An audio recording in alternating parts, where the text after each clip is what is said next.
நீங்கள் பார்த்துக் கொண்டிருப்பது நாட்டுக்கோட்டை நகரத்தார் டிவி. டாக்டர் அழ மீனாட்சி சுந்தரம் அவர்கள் எழுதிய திருக்குறள் கவிதைகள், மருத்துவரின் கவிமழை, மருத்துவரின் கவிச்சாரல் என்கிற 3 நூல்களின் வெளியீட்டு விழாவிற்கு வருகை தந்திருக்கிற உங்களை வரவேற்க கவியருவி வல்லம் தாஜுபால் அவர்கள் வருகிறார்கள். தமிழுக்கு இவர் அணுக்கம், வார்த்தைகளில் நுணுக்கம், நகைச்சுவைக்கு மிக நெருக்கம், குறிப்பே இல்லாமல் இவர் சொல்லும் கவிதை மேல் எங்களுக்கு எப்போதும் ஒரு கிறக்கம். எங்கள் மயக்கும் மருத்துவருக்கு நெடுநாள் பழக்கம். கவியருவி வல்லம் தாஜ்பால் அவர்களை வரவேற்புரை வழங்க அன்போடு அழைக்கின்றேன். வைர நகைகளின் வியாபார சாம்ராஜ்யம் KNC diamonds. Carat and carat. Arimalam Muthu Kannan, Ranganayaki Kannan. ஆன்மீக ஆனந்தம் தரும் சிவம் திருநீர் அணிந்து சிந்தை குளிர்வீர். உங்கள் வாழ்வு சிறக்க சிவம் திருநீர் அணிவீர். சென்னையில் வைர நகைகள் வாங்க R Arunachalam, A Ramnath, smart diamonds, traditionally modern jewellery, T Nagar, Chennai.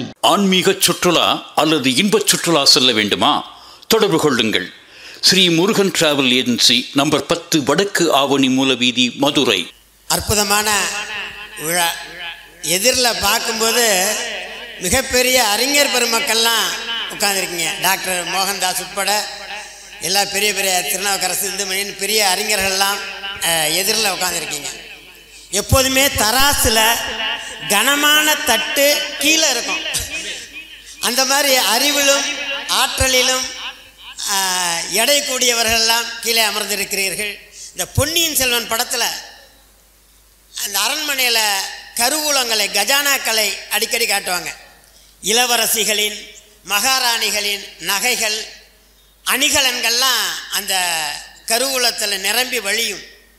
உங்களை பார்க்கும்போது அந்த கருவூலங்கள் தான் நினைவுக்கு வருகிறது. ஆனால் அந்த கருவூலங்களுக்கும் அவையோர் உங்களுக்கும் சின்ன வித்தியாசம்தான்.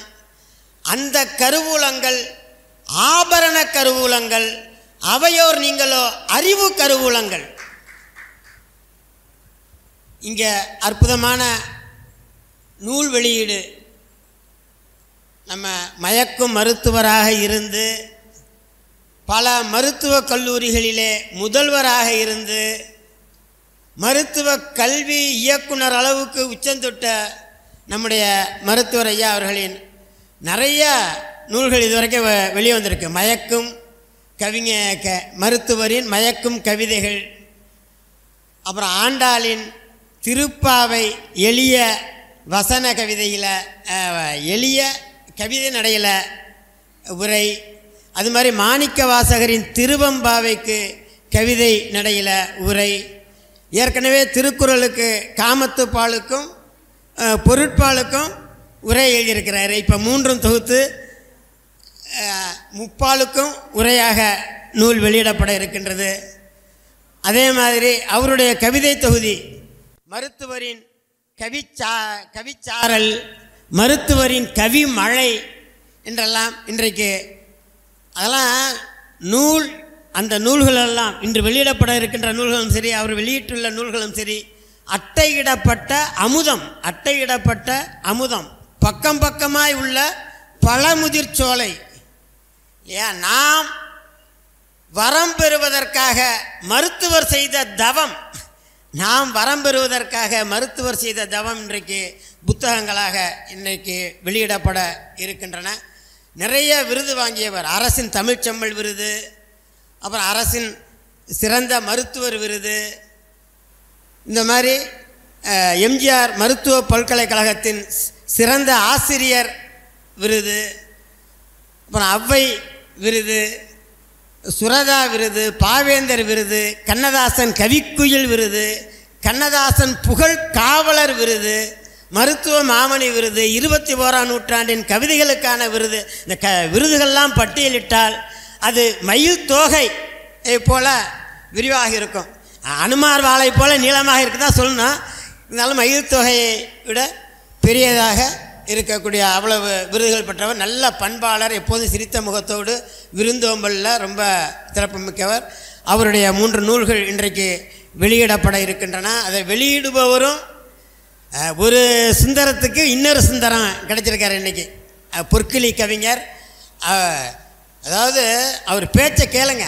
ஆன்மீக இன்றைக்கி அவர் பேச்சை கேட்க வராதவர்கள் மிக புண்ணியத்தை இழந்தவர்கள் தான் சொல்லணும்.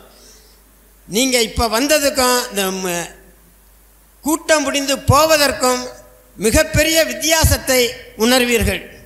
பாரதிதாசன் தமிழுக்கும் அமுதன்று பேர் என்று வைத்தது கூட இவரது பேச்சை கேட்ட பின் தானோ என்று தோன்றும். அந்த மாதிரி ஆன்மீக சொற்பொழிவாக இருக்கட்டும், இலக்கிய சொற்பொழிவாக இருக்கட்டும் செய்யக்கூடிய பொற்கிளி கவிஞர் வந்திருக்கிறாரு. நிறைய அவரும் விருதுகளை பெற்றிருக்காரு. நிறைய நூல்கள். கவிதை மிகப்பெரிய கவிஞர். அவர் கவியரங்க தலைமையேற்று ரொம்ப அற்புதமாக நகைச்சுவையாக நடத்தக்கூடிய கவிஞர். 8 நூல்கள் வெளியிட்டிருக்கிறார். ஆங்கிலத்திலேயும் 5 நூல்கள் வெளியிட்டிருக்கிறார். அத்தகைய அறிஞர் பெருந்தகை இங்கே வந்திருக்கிறார்கள். அதே போல் நாவிலும் சரஸ்வதி, நாமமும் சரஸ்வதி.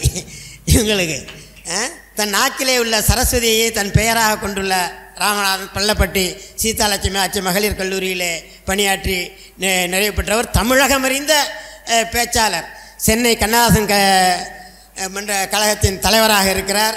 அது மாதிரி திருவாரூர் இசைப்பிரியா அமைப்பின் தலைவராக இருக்கிறார். அவ்வை கோட்டத்தின் மதிப்புறு தலைவராக இருக்கிறார். நிறைய பதவிகள். நல்ல அற்புதமான சொற்பொழிவாளர் அவர் வந்திருக்கிறாரு. அப்புறம் வாழ்த்துறை வழங்க மிகப்பெரிய ஜாம்பவான்கள்லாம் வந்திருக்கிறாங்க. சுபாஷ் காந்தி அவர் மாணவராக இருக்கும்போதே கவிதை மழை பொழிப்பவர். இப்பயும் நிறையா கவிதைகள் எழுதிட்டு இருக்கிறாரு. முகநூல் புலனத்தெல்லாம் தொடர்ந்து அவருடைய கவிதைகளை படித்து ரசிப்பவர்களில் நானும் ஒருவன். இதெல்லாம் எனக்கு பெரிய விஷயமாகவே தெரியல. அவர் பெயர் தான் எனக்கு ரொம்ப அற்புதமான விஷயமாக தெரிகிறது. சுபாஷ் சந்திர போஸ் தீவிரவாதி. ஆயுதங்களால் தான் சுதந்திரம் அடைய முடியும் என்று நினைத்தவர் சுபாஷ் சந்திர போஸ். அஹிம்சையால் சுதந்திரத்தை அடைந்து காட்டியவர் அண்ணல் மகாத்மா தேசப்பிதா காந்தி அவர்கள். 2 பேரையும் ஒன்றா வச்சு சுபாஷ் காந்தி என்று ரொம்ப பெயரே பிரமிக்க வைக்குது அவருடைய பெயரே. அந்த மாதிரி கலைவேந்தன் அவரும் பிரம்மாண்டத்துக்கு பேர் பெற்றவர். 100 புத்தகங்களை ஒரே மேடையில் வெளியிடக்கூடியவர். 1000 கவிஞர்களை கவிதை வாசிக்க ஒரே மேடையை பயன்படுத்துபவர். இதெல்லாம் நினைத்து கூட பார்க்க முடியாத விழாவேந்தன் நம்முடைய கலைவேந்தன் அவர்கள். அப்புறம் வானதி பதிப்பகம் ராமநாதன் அவரை பற்றி நம்ம கவிஞரின் மருத்துவ சாரலிலே அற்புதமான கவிதை ஒன்று இருக்கிறது. மண்ணதியில் மண்ணுண்டு மாசும் உண்டு, இந்த வானதியில் மண் இல்லை மாசும் இல்லை. திருநாவுக்கரசு திருப்பணியை விடாது ராமநாதன் செய்கின்றார், ரசித்தும் செய்கின்றார். பதிப்பகத்தார் பலர் இருக்கையில் மிகவும் மதிப்புடைய இவரை மனதார வாழ்த்துகிறேன்னு மருத்துவர் ஐயாவே பாடியிருக்கார். அத்தகைய அற்புதமான மனிதர் ராமநாதன் ஐயா அவர்கள். இங்கே அவர் நூல்கள்லாம் இங்கே நிறையா வந்திருக்கு. அப்புறம் நம்ம ராகவ மகேஷ் பன்முக கலைஞர். சொல் ஜாலம்ங்கிறது இவர்கிட்ட தான் கற்றுக்கணும். நம்ம தமிழகத்திலேயே மிக குறைந்த அளவில் தான் சிறந்த தொகுப்பாளர்கள் காம்பியரர் நாங்கள்ல இருக்காங்க. அதில் முதலாவதாக இருப்பவர் நம்முடைய ராகவ மகேஷ் அவர்கள். நல்ல நண்பர், அற்புதமான கவிஞர். இன்றைக்கி அழகாக தொகுத்து கொண்டிருக்கிறார் அவர். அப்புறம் நீங்கள் உங்களையும் நான் உங்கள் பாதங்களில் எங்கள் இதயத்தை வைத்து வரவேற்கிறோம். நிச்சயம் இங்கு வந்ததற்கான முழு மனநிறைவோடு நீங்கள் திரும்புவீர்கள் என்பதற்கு உத்தரவாதம் உண்டு என்று கூறி மறுபடியும் உங்கள் அனைவரையும் வரவேற்று அமைகின்றேன். நன்றி, வணக்கம். அடுத்து இந்த நிகழ்ச்சியினுடைய முக்கிய நிகழ்வாக இந்த 3 நூல்களின் வெளியீடு. அந்த 3 நூல்களின் பெயர்கள் டாக்டர் அழ மீனாட்சி சுந்தரம் அவர்கள் எழுதியிருக்கிற திருக்குறள் கவிதைகள், மருத்துவரின் கவிமழை, மருத்துவரின் கவிச்சாரல் என்கிற இந்த 3 நூல்களை போற்றுதலுக்குரிய பொற்கிழி கவிஞர் சோசோமி சுந்தரம் ஐயா அவர்கள் வெளியிட இந்த நூலின் முதல் பிரதியை போற்றுதலுக்குரிய முத்தமிழரசி முனைவர் சரஸ்வதி ராமநாதன் அவர்கள் பெற்றுக்கொள்கிறார்கள். எல்லாரும் பலத்த கரவொலி எழுப்பி இந்த நூல் வெளியீட்டு விழாவை சிறப்பிக்க அன்போடு அழைக்கின்றோம்.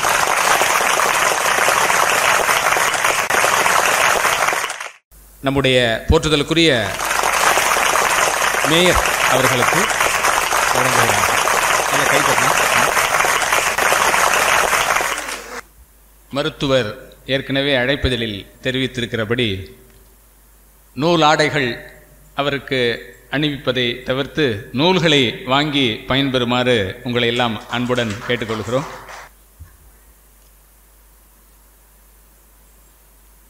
அடுத்து இந்த நிகழ்ச்சியிலே வாழ்த்துரை மாநகர் நல அலுவலர், தீமை அகற்றுவதில் தீயாக வேலை செய்பவர், மிதவாதம் தீவிரவாதம் இரண்டையும் தன் பெயரில் வைத்து இவர் செய்வதோ ரசவாதம், நல்லதை செய்தே தீருவேன் என்ற பிடிவாதம். வாழ்த்துரை வழங்க மாநகர் நல அலுவலர் மருத்துவர் வி.சி. சுபாஷ் காந்தி அவர்களை அன்போடு அழைக்கின்றோம். காதொளிரும் குண்டலமும் கைக்கு வளையாபதியும் கருணை மார்பின் மீதொழில் சிந்தாமணியும் மெல்லிடையில் மேகலையும் சிலம்பார் இன்ப போதொழில் பூந்தாலினையும் பொன்முடி சூளாமணியும் பொடியச் சூடி நீதியொளிர் செங்கோலாய் திருக்குறளை தாங்குதமிழ் நீடு வாழ்க. ஆன்றோர் வீற்றிருக்கும் அவைக்கு எனது முதற் வணக்கம். இன்று உலக தாய்மொழி நாள், ஒரு அருமையான நாள். அதில் ஒரு அர்த்தமுள்ள நிகழ்வாக இன்றைக்கி நம்ம எல்லாம் ஒன்று சேர்ந்து இருக்கிறது மிகுந்த மகிழ்ச்சியை தருது. அதுவும் பார்த்திங்கன்னா கவியரசு கண்ணதாசன் பேரவை, என்னுடைய பேராசான் வழிகாட்டி, தஞ்சாவூர் மருத்துவக் கல்லூரியில் முதன்முறையாக நான் டாக்டர் மீனாட்சி சுந்தரம் சாரை 2ஆம் ஆண்டு படிக்கும்போது சந்தித்தேன். அவர் நல்லா பேசுவார்னு கேள்விப்பட்டிருக்கோம். எந்த மாதிரி சூழ்நிலையில் அவரை போய் பார்த்தேன் அப்படின்னா, ஒரு பட்டிமன்றம் கல்லூரியில் நாங்கள் மாணவர்களாக சேர்ந்து உருவாக்கிட்டோம். பருவத்தில் சிறந்தது எந்த பருவம் அப்படின்னு சொல்லி தலைப்பு. அதில் குழந்தை பருவமா கல்லூரி பருவமா அந்த மாதிரியான பருவங்கள் ஒரு 7 பருவங்கள் வச்சு நாங்கள் ஒரு பட்டிமன்றத்தை உருவாக்குறோம். அதில் வரக்கூடிய ஒரு நடுவர், முக்கியமான நடுவர் நாங்கள் கூப்பிட்டுருந்தோம். அவர் வர முடியாத ஒரு சூழ்நிலை, அன்றைக்கி பட்டிமன்றம் நின்றும் அப்படின்ற மாதிரி ஒரு சூழ்நிலை வந்துருச்சு. அந்த படிக்கிற காலங்களில் மாணவர்களுக்கு இடையே பயங்கரமான ஒரு போட்டி இருக்கும். இந்த நிகழ்ச்சி இன்றைக்கி நடக்காதுன்னு சொல்லிட்டு எங்களுடைய எதிரணியினர் ரொம்ப சந்தோஷப்பட்டாங்க. ஆனால் அன்றைக்கி நான் ஒரு முடிவு பண்ணேன், இந்த நிகழ்ச்சி சக்ஸஸ் ஆகணும்னா, வெற்றி பெறணும்னு நம்ம சாரை போய் பார்க்கலான்னு சொல்லிட்டு போய் பார்க்க போகிற வழியிலே நடுவில் வந்தார் சார். அவர்கிட்ட கேட்டேன், சார் இந்த மாதிரி ஒரு பட்டிமன்றம் வச்சோங்க சார், ஒரு கவியரங்கம் வச்சோம், இதில் வரக்கூடிய நடுவர் வர முடியாமல் போயிடுச்சுங்க சார்னு சொன்னேன். அதனால் என்ன பார்த்துக்கலாம் அப்படின்னு சொல்லிட்டு எத்தனை மணின்னு கேட்டார். நான் வந்துடுறேன் கலையரங்கத்துக்குன்னு சொன்னாங்க. அது மாதிரியே வந்தார். அந்த கவியரங்கத்தை ஆரம்பித்தார். குற்றால அருவியாக கொட்டுச்சு கவிதை. மாணவர்கள் கூட்டத்தில் ஒரு கைத்தட்டல் கரகோஷம் எழும்ப திடீரென்று அழைத்தார் சுபாஷ் காந்தி. திடீர் நடுவராக இங்கே நான் வந்தேன்னு சொல்லி அந்த கவிதையை ஆரம்பித்து கொட்டுன்னு கொட்டி எடுத்துட்டார் அன்னைக்கு குற்றால அருவியாக. நான் சார்ட்ட மிகப்பெரிய ஒரு ரசிகன். அவர் எந்த ஒரு நிலையில் அன்னையில் நான் இப்படி ஒரு ஆசிரியரை சந்தித்தனோ அதே ஆசிரியரை இன்னமும் நான் மாணவராக தொடர்ந்து வந்துக்கிட்டே இருக்கேன். அவரும் ஒரு பேராசனாக காட்சி தந்துக்கிட்டு இருக்கார். எந்த ஒரு இப்போ சமீபமாக என்னுடைய அறைக்கு வந்திருக்கும் போதுமே அவருடைய கவிதைகளை கேட்டு நான் ரசிப்பேன். ஆனந்த ஒரு வெள்ளமாக இருக்கும். அவர் புதுக்கோட்டை மருத்துவக் கல்லூரி முதல்வராக இருக்கும்போது அவருடைய அந்த அறைக்கு போயிட்டுமே, சார் அந்த கவிதை சொல்லுங்கள் சார்னு கேட்கும்போது அவ்வளோ ஒரு ஆனந்தமாக சொல்லுவாங்க அந்த சார் சொல்லும்போது. இதில் முக்கியமாக பார்க்கணுன்னா அப்படின்னா, ஒரு ரசிகனாக மட்டும் இல்லாமல் ஒரு ஆசிரியர் மாணவனுக்கு என்ன செய்யணுன்ற அந்த ஒரு கடமையை சிறப்பாக செஞ்சவர். நான் ஒரு 3-4 இடத்துல புதுக்கோட்டை மருத்துவக் கல்லூரியில் டிபார்ட்மெண்ட் மாறினேன். நான் மாறிட்டே இருந்தாலும் சென்னையில் இருந்தேன், டெப்டேஷனில் இங்கே இருந்தேன். எனக்கு பதவி உயர்வு கிடச்சிச்சு. பதவி உயர்வு கிடைக்கும்போது சொன்னாங்க, மீனாட்சி சுந்தரம் சார்கிட்ட இருந்து ஒரு ரிலீவிங் ஆர்டர் நீ வாங்கிட்டீன்னா பெரிய ஆள்பான்னு சொல்லிட்டு சொன்னாங்க சென்னையில். சாருக்கு நிறைய அதிகாரிகள் ஃபோன் பண்ணி எனக்காக ரெக்கமெண்ட் பண்ணாங்க. ஆனால் நான் சார்கிட்ட கேட்கல. ஏன்னா சார் எனக்கு செய்வாருன்ற நம்பிக்கை இருந்துச்சு. மிகப்பெரிய ஒரு ஆள்கிட்டையும் சொல்லி சாரை பற்றி சொல்லணும், கொடுக்க மாட்டேங்கிறாருன்னு சொல்லுங்கன்னு சொல்ல சொன்னாங்க. நான் அதை செய்யவே இல்லை. கரெக்டாக அன்றைக்கி காலையில் நான் சாருக்கு ஒரு ஃபோன் அடித்தேன். சார் எடுத்தாங்க. சார் உங்கள் மாணவன் சுபாஷ் காந்தி, நான் பதவி உயர்வுக்காக இந்த ஆர்டர் தேவைப்படுது சார்னு சொன்னேன். பார்க்கலாம் சுபாஷ் காந்தின்னு சார் சொன்னார். யாருமே நானும் சாருக்கு ஃபோன் பண்ணவே இல்லை. சாரும் வெயிட் பண்ணிக்கிட்டே இருக்காங்க. அன்றைக்கி வெள்ளிக்கிழமை, சரியாக நினைவு இருக்குது, வெள்ளிக்கிழமை 5 மணிக்கு அவர் என்னை ரிலீவ் பண்ணார்னா எனக்கு அடுத்த நாள் வாழ்க்கை. 5 மணிக்கு அவர் என்னை ரிலீவ் பண்ணலன்னா நான் லேட்டாக ஜாயின் பண்ண ப்ரொமோஷன் பாதிக்கும். கரெக்டாக 4:55க்கு எனக்கு ஃபோன் வந்துச்சு சார்கிட்ட இருந்து. சுபாஷ் காந்தி உங்கள் ஆர்டர் வந்து நான் ரெடி பண்ணியிருக்கேன், வந்து வாங்கிக்கோங்க, வாட்ஸ்அப்பில் நான் உங்களுக்கு அனுப்புகிறேன்னு சொல்லிட்டு அனுப்புனார். அந்த என்றைக்குமே நான் உங்களை மறக்க மாட்டேங்க சார். அந்த இடத்துல ஒரு அதிகாரத்தால் செய்ய முடியாத ஒரு விஷயத்தை தன்னுடைய மாணவனுக்கு வந்து அழகாக அன்பால் செஞ்சு காட்டிய ஒரு ஆசிரியர் வந்து சார். இன்றைக்கி பார்த்தீங்கன்னா கூட நான் எதை எழுதி வச்சு பேசல, உள்ளத்துலேருந்து தான் பேசணும்னு ஆசைப்பட்றேன். தன்னுடைய மாணவனுக்கு வாழ்த்துறை கொடுக்கக்கூடிய ஒரு இடத்தை அமைச்சு கொடுத்த ஒரு ஆசிரியர் யாருன்னு பார்த்தீங்கன்னா சாராக தான் இருக்க முடியும்.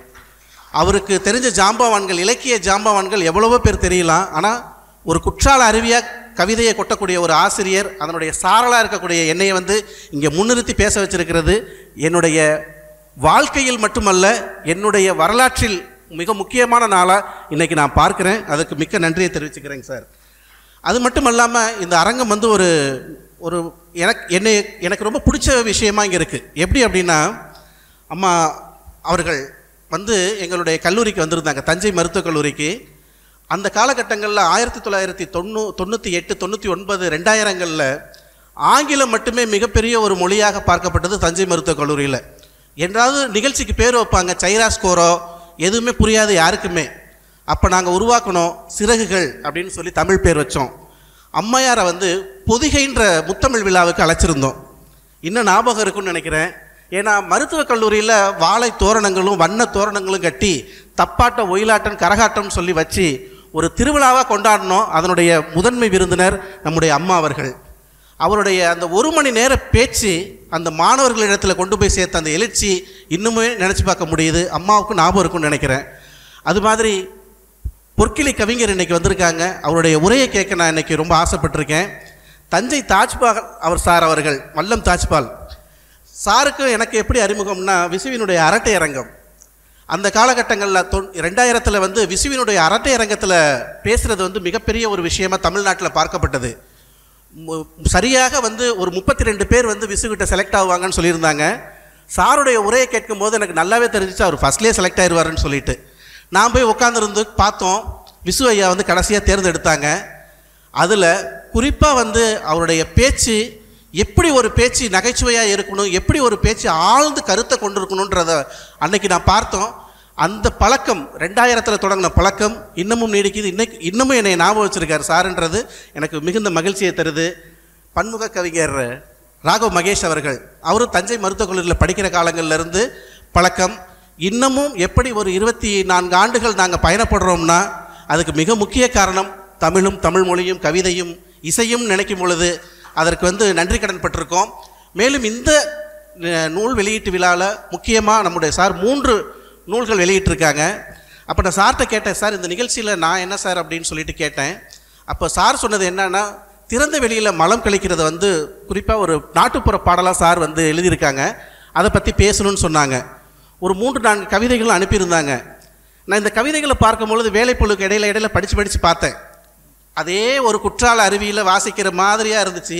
அதனுடைய சாரல் எப்படி போய் அருவியாக மாற முடியுமான்னு கேட்டால் அது ஒரு கேள்விக்குறியாக தான் அமைஞ்சிச்சு. ஆனால் அத்தனை கவிதைகளும் மிக அருமையாக வந்து அமைஞ்சிருந்ததுன்றதை நான் சொல்லி கடமைப்பட்டிருக்கேன்.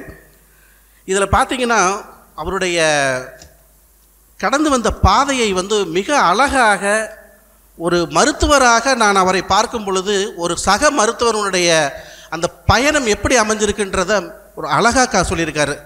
மயக்க மருத்துவனின் பயணம், டாக்டர் அல மீனாட்சி சுந்தரம் அவர்களுடைய பயணம். இது என்னுடைய பயணம் அல்ல, சாரோடைய பயணம். எப்படி இருக்குன்றதை பார்த்தீங்கன்னா, மருத்துவரின் சேவையினை மனதார பாராட்டும் வேளை மருத்துவரின் மறுபக்கத்தை மருத்துவனாய் பார்க்கின்றேன். பள்ளியிலே மேற்படிப்பு பாங்குடனே முடியும் நேரம் வெள்ளையுள்ள சீரார்களுக்கு வெகு விரைவில் கொண்டாட்டம். வெள்ளை கோட் கனவினிலே வெகுவாக மிதந்தவருக்கு தொல்லை காலம் துவங்கிவிடும், தொடர்வண்டி என தொடர்ந்துவிடும். மருத்துவருக்கு தொல்லை காலம் துவங்கிவிடும், தொடர் வண்டி என தொடர்ந்துவிடும். எப்படி என்று பார்ப்போம். எழுதிய தேர்வினை எல்லோரும் மறந்த நேரம் பழுதில்லா நம்மனதில் பல சிந்தனை ஊற்றெடுக்கும். எழுதிய பதிவெல்லாம் ஏட்டில் இருந்ததுவா, கற்பனை ஊற்றெடுக்க கைவிரல்கள் எழுதியதா? தேர்ச்சியினால் பயனில்லை, தேர்வு பட்டியலே முக்கியம். 100க்கு 100 அவசியமாம், நூலிலை குறைந்தாலும் பிரச்சனையாம். 100க்கு 100 அவசியமாம், நூல் இலை குறைந்தாலும் பிரச்சனையாம். 1% மதிப்பெண் குறைவா, 1% மதிப்பெண் குறைவா 1000 எண்கள் தள்ளி போகும். கருத்திலே வைத்திட்ட கல்லூரி கதவடைத்து கைவிரிக்கும். மருத்துவ மாணவராய் சேர்ந்தாலும் மரியாதை இருப்பதில்லை. கல்லூரி என்னவென்ன கடைசி வரை கேட்பார்கள். சென்னையிலே படித்தால்தான் சிறப்பான பயிற்சி என்பர். சொன்னவரின் கல்வித்தரம் 8ஆம் வகுப்பாம். சொன்னவரின் கல்வித்தரம் 8ஆம் வகுப்பாம். எட்டாத படிப்பெல்லாம் எட்டிவிட்டேன் எனும் வேளை, மருத்துவர் டாக்டர் அல மீனாட்சி சுந்தரம் அவர்கள் எட்டாத படிப்பெல்லாம் எட்டிவிட்டேன் எனும் வேளை 8ஆம் வகுப்பினர் என்னை எள்ளி நகையாட என்னவென்று சொல்வேன் என் துயரை அந்நாளில். அத்தனையும் தாண்டி வந்தேன், அழகாக பட்டம் பெற்றேன். பட்டம் பெற்ற பின்பும் பயணம் முடியவில்லை. MBBS என்றால் எலிமெண்ட்ரி தான் என்னும் படிக்கும் என்றார். தயங்காமல் பயின்று பட்டய படிப்பில் டிப்ளமோன்னு சொல்லுவோம், DA அனஸ்தீசியாவுக்கு சார் போகிறாங்க, அதில் சேர்ந்துடுறாங்க. தயங்காமல் பயின்று பட்டய படிப்பில் மயக்க மருத்துவத்தில் மருத்துவன் நான் சேர்ந்தேன். பட்டய படிப்பால் பயனில்லை, டிப்ளமோ படித்தா வேஸ்ட்டுன்னு சொல்லிடுறாங்க சாரை. பட்டய படிப்பால் பயனில்லை, பட்ட படிப்பு வேண்டுமென்றார், மாஸ்டர் டிகிரி வேணும்னு சொல்லிடுறாங்க. என்ன சொல்கிறார் அடுத்தது பாருங்க. மயக்க மருத்துவத்தில் மருத்துவர் சேர்ந்தாரா? நேரடி தொடர்பில் நோயாளி இல்லையா? அவர் நேரடியாக போய் பார்க்க முடியாது, மயக்க மருந்து கொடுத்துட்டு தான் இருக்க முடியுன்றதில் எவ்வளோ அழகாக சொல்கிறாரு பாருங்க. மயக்க மருத்துவத்தில் மருத்துவர் சேர்ந்தாரா? நேரடி தொடர்பில் நோயாளி இல்லையா? என்ன ஒரு படிப்பு இது! 8ஆம் வகுப்பு சிரித்தது. 8ஆம் வகுப்பு சிரித்தது. வேறு துறை கிடைக்கவில்லையா? எம் துறை கேட்டது. வேறு துறை கிடைக்கவில்லையா? எம் துறை கேட்டது. பட்ட படிப்பிற்காய் காத்திருந்த வேளை பந்தயம் வைத்தேன், பட்டத்திற்கு பின் திருமணம் என்று. ஏக்கமுற்ற என் அன்னை எடுத்துரைத்தார், திருமணமே இல்லாது போகும் திருத்தமில்லா பந்தயத்தால். பட்ட மேற்படிப்பு பாங்காக பெற்றதனால்தான் மருத்துவருக்கு திருமணம் என்றால் பாதி கிழவனானான் மருத்துவர் என்றார். பட்டங்கள் பல பெற்று பாசமுடன் மனமுடித்தால், பாசத்துடன் கொஞ்சுவதற்கு மலலை ஒன்று மந்திட்டால், வேலைக்கு செல்லவில்லையா? வேலைக்கு செல்லவில்லையா? வேலை என்பது முக்கியம். அரைக்காசு என்றாலும் அரசாங்க வேலை முக்கியம் என்றார். எப்படி துரத்திருக்காங்க சமூகம் அவரை. அரசு வேலை கிடைத்த பின்னே ஆர்வமுடன் பார்த்தேன். பரபரப்பாய் வேலை செய்து பாராட்டை எதிர்பார்த்தேன். பிரைவேட் பிராக்டிஸ் கட்டாயம் என்றனர். பிரைவேட் பிராக்டிஸ் கட்டாயம் என்றனர். அறவேக்காடு மருத்துவரானாலும் அரை மணி நேரம் கிளினிக் வேண்டும் என்றனர். அதையும் வைத்து பார்த்தார். அதையும் வைத்து பார்த்தேன். அடைகாத்து அமர்ந்திருந்தேன். காதலிக்காய் கல்லூரியில் காத்திருக்க வாய்ப்பில்லை. ஆனாலும் காதல் நோயாளருக்கு என காலமெல்லாம் காத்திருந்தேன். அறுவை நிபுணருக்காய் அறுவை அரங்கில் காத்திருந்தேன். காத்திருந்து காத்திருந்து காலங்கள் போனாலும் சேர்த்து வைக்க செல்வமில்லை. சிரமங்கள் நிறைய உண்டு. மதிப்பெல்லாம் தனியார் சேவைதான். மருத்துவன் நான் உணர்ந்தேன். இரவு பகல் எந்நேரமும் இயங்கி நானும் சேவை செய்தேன். மருத்துவர் செய்கிறார். பணத்தாசை மருத்துவருக்கு, சமூகம் சொல்லுது, பணத்தாசை மருத்துவருக்கு பகலிரவு பாராது பறக்கின்றான், பல கோடி குவிக்கின்றான் என்றது சமுதாயம். இரவு நோயாளிகள் பார்ப்பதில்லை இனிமேல் என முடிவெடுக்கிறார். இரக்கமில்லாதவன் ஏன் படித்தான் மருத்துவத்தை என்றது சமூகம். இன்னொரு முறை கூட்டம் என்னருகே வந்து தனியார் கிளினிக் தாராளமாய் உள்ளது, மருத்துவமனை கட்டினால்தான் மதிப்பகம் என்றது. மனைவி கட்டிய நான் மருத்துவமனை கட்டி மகிழ்ந்தேன். நேயமுடன் உழைத்தேன், நேர்மையுடன் உழைத்தேன். நோயாளி நலனுக்கென நான் நோயுற்றாலும் உழைத்தேன். குடும்பத்தை மறந்துவிட்டான், குடும்பத்தோடு இருப்பதில்லை. உறவினர் விழாக்களுக்கு கூட செல்வதில்லை. சென்றாலும் சில மணி நேரம் செல்போன் பேச்சில் அதிகவனம் என்று தின்கின்றார். மெல்ல மெல்ல மருத்துவரை ஓய்வெடுக்கலாம் எனும் வேளை ஓடி வந்தது சமூகம். கல்லூரி முதல்வர் என்றால் கவர்ச்சி அதிகம் என்று, கல்லூரி முதல்வர் என்றால் கவர்ச்சி அதிகம் என்று. அதிலும் சாதித்தேன். ஆனவரை வேலை செய்தேன். ஏன் வந்தான் இந்த வேலைக்கு? பிராக்டிஸ் சரியில்லையா? ஆள்வதுதான் வேண்டுமென்றால் IAS படிக்கலாமே. மருத்துவத்தை பயின்ற பின்னே மறந்தேன் நோயாளியை மீண்டும் கேட்கிறது சமூகம். என் செய்வேன் எண்ணி பார்க்கின்றேன். கடவுள் என்றால் மருத்துவர்தான், கட்டாயம் ஒற்றுமையுண்டு. கடவுளுக்காய் காத்திருப்பார், காசு அனைவரும் தரமாட்டார். உண்டியல் காசுகள் தான் உண்மையான திருப்பணிக்கு உணர்ந்த நம் மக்கள் வெளியில்தான் பணம் தருவார். மருத்துவமனையிலும் மாறாது அப்படியே. டாக்டரை தவிர அனைவருக்கும் டிப்ஸ் உண்டு. இக்கோயில் சென்றால் இன்னல் தீரும், அக்கோயில் சென்றால் அண்ணல் தீரும் என மருத்துவரை மாற்றி மாற்றி, மருத்துவமனையை மாற்றி மாற்றி, மாத்திரை மருந்துகளையும் மாற்றுவோரை மருத்துவன் நான் கண்டதுண்டு. விடாது ஒரு கோவிலுக்கு விடாபிடியாய் செல்வது போல அடாது மழை பெய்தாலும் அதே கிளினிக் செல்பவர் சிலர் உண்டு. பாசமா மதிப்பா வேஷமா வேண்டியவரா நேசமா மருத்துவர் மேல் நேயமுடன் வினவினேன். அப்படியெல்லாம் ஒன்றுமில்லை, அவர் கட்டணம் 5 ரூபா. எப்படி சொல்வேன் வெற்றிடம் என்று வந்தது பதில். ஆல மரத்தடி கடவுளும் அரச மரத்தடி கடவுளும் 5 ரூபாய்க்கு ஆளாய் பறக்க கார்ப்பரேட் கடவுளரும் கண்டதுண்டு அனைவரும். டிஜிட்டலாய் அர்ச்சனை சீட்டு, டிஜிட்டலாய் அப்பாயின்மெண்ட். கார்ப்பரேட் மருத்துவத்தில் காண்பதெல்லாம் என்ன? டிஜிட்டலாய் ஓபி சீட்டு, டிஜிட்டலாய் அப்பாயின்மெண்ட். ஆனாலும் நண்பர்களே, அரங்கினிலே இது கிளைமேக்ஸ்க்கு வந்துட்டார். ஆனாலும் நண்பர்களே, அரங்கினிலே ஒரு விஷயம் அன்புடனே சொல்கின்றேன், அனைவரும் கேளுங்கள். பிரச்சனையை பலவானாலும் பிரச்சாரம் எதிர்த்து வந்தாலும் வரம் கிடைத்தது போல் மகிழும் பணி மருத்துவர் பணிதான். மக்கள் பணியில் மாறாது நிலைப்பது மருத்துவ பணிதான். மருத்துவர் என்றென்றும் உயர்ந்தவர்தான். கழுதைக்கு வாக்கப்பட்டால் கடியும் உதையும் வாங்கத்தான் வேண்டும். ஆனாலும் பழுதில்லா மருத்துவத்தின் பயன் நோயாளிக்கு என்றும் வேண்டும். காய்த்த மரத்தில் கல்லடியும் படுவதுண்டு, கவர்ச்சி மிகு மரத்தில் கண்ணாடியும் விழுவதுண்டு.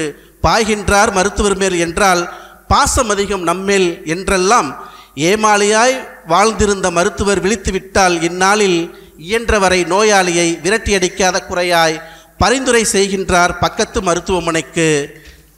மருத்துவரின் மயக்கம் தெளிந்தால் சிரமங்கள் நோயாளிக்கு. தற்காப்பு மருத்துவங்கள் தயவுசெய்து தவிர்த்திடுங்கள்.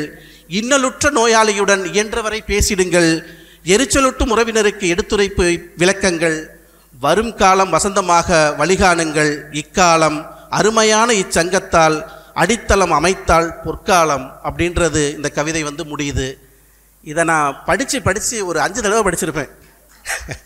அது சார் மாதிரி வராது, இருந்தாலும் படித்து பார்க்கும்போது அவ்வளோ ஒரு இனிமை. ஒரு மருத்துவனாக எப்படிலாம் கஷ்டப்பட்டுருக்காங்க. இது ஒரு 5 மருத்துவரை உட்கார வச்சு படித்து காட்டினேன். இப்போ வந்துக்கிட்டு இருக்கக்கூடிய டாக்டரை அவங்க சொன்ன கருத்து என்னன்னா, எப்படி சார் இப்படி சார் அனுபவித்து எழுதியிருக்காரு அப்படின்னு சொல்லிட்டு.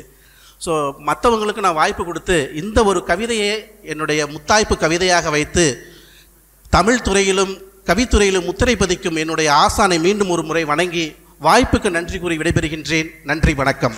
அடுத்து வாழ்த்துரை வழங்க அப்பர் பாடிய ஐயாற்றில் ஔவையாருக்கு கோட்டம் கண்டவர், தமிழில் மிகுந்த நாட்டம் கொண்டவர், அறிஞர்களை அழைத்து போற்றும் பாங்கு, மொழியின் வளர்ச்சியில் இவருக்கும் பங்கு.